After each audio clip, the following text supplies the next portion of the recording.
Hi friends, అందరికీ నమస్కారం అండి. సో ఇది మన ఛానల్లో 62 వీడియో అనమాట. సో ఇక్కడ ఏంటంటే క్లెయిమ్ రిజెక్టెడ్ కేస్ 1 గురించి మనం మాట్లాడుకోబోతున్నాం.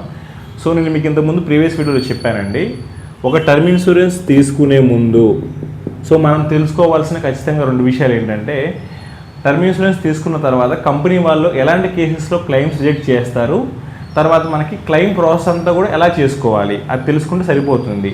మిగిలినవేమి కూడా అంత పెద్ద ఇంపార్టెంట్ ఏం కాదండి నాకు తెలిసినంతలో. సో మీరు ఏ బ్రాండ్లో తీసుకున్నా కూడా సరిపోతుంది. బట్ ఇక్కడ మెయిన్ ఏంటంటే మనకి ఈ క్లెయిమ్ రిజెక్టెడ్ కేస్ 1లో మనకి సూసైడ్ అంటే ఆత్మహత్య, ఏదైనా కారణం చేత ఆత్మహత్య చేసుకున్నాను అనుకోండి, టర్మ్ ఇన్సూరెన్స్ తీసుకున్న పర్సన్ క్లెయిమ్ వస్తుందా రాదా అనేది నేను మీకు ఈ వీడియోలో చెప్పేస్తాను. చూడండి పూర్తిగా కూడా. ఇదిగోండి. సో ఫర్ ఎగ్జాంపుల్ మనకి January 1, 2026 సో ఒక పర్సన్ పాలసీ ఇక్కడ ఇష్యూ అయిందనమాట మార్నింగ్ 10కి. సో January 1న 2026 మనకు వచ్చేసి ఇయర్లో మార్నింగ్ 10కి పాలసీ ఇష్యూ అయింది. పాలసీ ఇష్యూ అవ్వడం అంటే ఇంకా పాలసీ ఇచ్చేసారు కంపెనీ వాళ్ళు.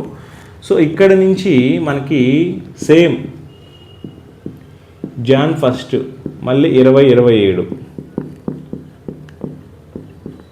సో అంటే నియర్లీ మనకి వన్ ఇయర్ అవుతుంది.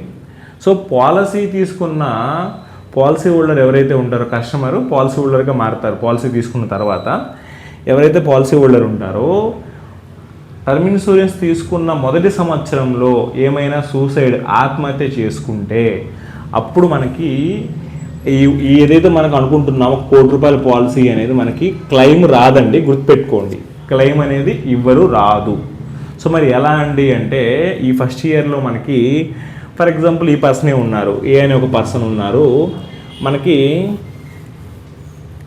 సో ఒక ₹1,000 చొప్పున ప్రీమియం కడుతున్నారు, ఒక 10 months కట్టారు అంటే 10,000 కట్టారు. సో ఈ 10,000లో నుంచి 80% అమౌంట్ అనమాట, అంటే 80%, 80% 8,000 ఇచ్చేస్తారనమాట ప్రీమియమ్స్. సో ఎవరైతే వాళ్ళ నామినీ ఉంటారో వాళ్ళకి ఇచ్చేస్తారు. సో ఇది ఇలా ఉంటుందండి ఈ కేసులో మనకి పూర్తిగా కూడా ఈ సూసైడ్ అనేది. బట్ ఇక్కడ ఒకటి ఆలోచించండి మీరు, నార్మల్గా మనకి నెంబర్స్ ఉంటాయండి. సో 2024లో దగ్గరగా ఆంధ్ర తెలంగాణ కలిపి మన తెలుగు రాష్ట్రాల్లోనే 19,000. సో 19,000 మంది ఆత్మహత్య చేసుకుని చనిపోయారు. సో ఇక్కడ టర్మ్ ఇన్సూరెన్స్కి దానికి ఏంటి సంబంధం అంటే చూడండి, సో ఒక పర్సన్ పాలసీ తీసుకున్నారు, ఏదైనా కారణం చేత చనిపోయారు. బట్ అతను తీసుకున్న డెసిషన్ వల్ల వాళ్ళ వైఫ్ అవ్వచ్చు, లేదంటే పిల్లలు అవ్వచ్చు, సరే వైఫే పాలసీ తీసుకున్నారు, పిల్లలు అవ్వచ్చు, సరే ఏదైనా సరే ఇక్కడ ఒక్క పర్సన్ తీసుకున్న డెసిషన్ వల్ల వాళ్ళ ఫ్యామిలీ మొత్తం లైఫ్ లాంగ్ సర్వే అవుతుంది. లైఫ్ లాంగ్ అనేది ఆ స్ట్రగుల్ అవుతుంది మొత్తం కూడా పూర్తిగా కూడా. అలాంటప్పుడు ఇంకా అది ఎంతవరకు కరెక్ట్ అంటారు అంటే, ఒక పర్సన్ తీసుకున్న డెసిషన్ వల్ల వాళ్ళ ఫ్యామిలీ మెంబర్స్ అందరూ కూడా లైఫ్ లాంగ్ మొత్తం సఫర్ అవ్వడం, సో అది కరెక్ట్ కాదు. కాబట్టి ఈ టర్మ్ ఇన్సూరెన్స్ కంపెనీ వాళ్ళు కూడా క్లెయిమ్ ఇస్తారు. బట్ అది ఎప్పుడు ఇస్తారంటే మనకు చూడండి, సో ఇక్కడ ఫస్ట్ ఇయర్లో ఏదైనా హ్యాపన్ అయితే క్లెయిమ్ రాదు. అంటే పాలసీ తీసుకున్న మొదటి సంవత్సరంలో పాలసీ హోల్డర్ సూసైడ్ ఆత్మహత్య చేసుకుంటే క్లెయిమ్ ఇవ్వరు, కానీ ఆ అమౌంట్స్ ఇచ్చేస్తారు 80%. బట్ సెకండ్ ఇయర్ ఆన్వర్డ్స్ అనమాట. సో సెకండ్ ఇయర్ నుంచి అంటే 2వ సంవత్సరంలో ఏదైనా సూసైడ్ అనమాట ఆత్మహత్య చేసుకుంటే, సో అక్కడ మనం పెట్టుకున్న ఏదైతే ఉంటుందో 10 లక్షలు, 50 లక్షలు, ₹1,00,00,000, సో ఈ క్లెయిమ్ అంతా కూడా మనకి నామినీకి ఇస్తారు. సో మీకు డౌట్ రావచ్చు, సో పాలసీ తీసుకుని 1 year ఆగి చనిపోతే డబ్బులు వస్తాయి కదా అని.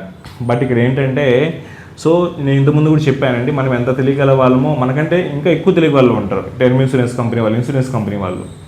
సో ఇక్కడ ఏమవుతుందంటే, ఒక పర్సన్ పాలసీ తీసుకున్నారు, సో 1 year వరకు ఆగాలి ఆయన సూసైడ్ చేసుకోకుండా ఉండాలనుకున్నప్పుడు. బట్ ఇక్కడ మనకి ఈ సైకాలజిస్టులు కానీ మనకు నెంబర్స్ ఏం చెప్తున్నాయంటే, ఒక పర్సన్కి సూసైడ్ చేసుకుందామని థాట్ వస్తే విదిన్ 6 months లోపే చనిపోతారంట మ్యాక్సిమం కేసెస్లో. అంత 1 year వరకు వెయిట్ చేసి అట్లా ఉండదు.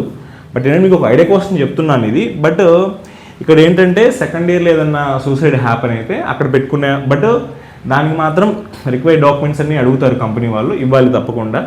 బట్ ఇక్కడ ఏంటంటే నేను చెప్పొచ్చేది పూర్తిగా కూడా నేను ఇంతకుముందు చెప్పినట్టుగా 19,000 మంది మన ఆంధ్ర తెలంగాణలో చేసుకున్నారు. నేనేమంటానంటే ఇలాంటి వీడియోస్ ఏవైతే ఉన్నాయో ఇక్కడి నుంచి వచ్చేవన్నమాట. సో ఈ క్లైమ్స్ ఎలాంటి కేసులు రిజెక్ట్ చేస్తారు. ఇప్పుడు ఈ విషయం తెలియదు, ఒకవేళ ఏదైనా చేసుకొని చనిపోయారు, బట్ వాళ్ళకి అసలు తెలియదు అనుకోండి, వాళ్ళ పాలసీ ఉందనుకోండి, అట్లీస్ట్ మీరు షేర్ చేశారనుకోండి ఫ్యామిలీ మెంబర్స్కి కానీ లేకపోతే ఫ్రెండ్స్కి కానీ తెలిసిన వాళ్ళకి కానీ.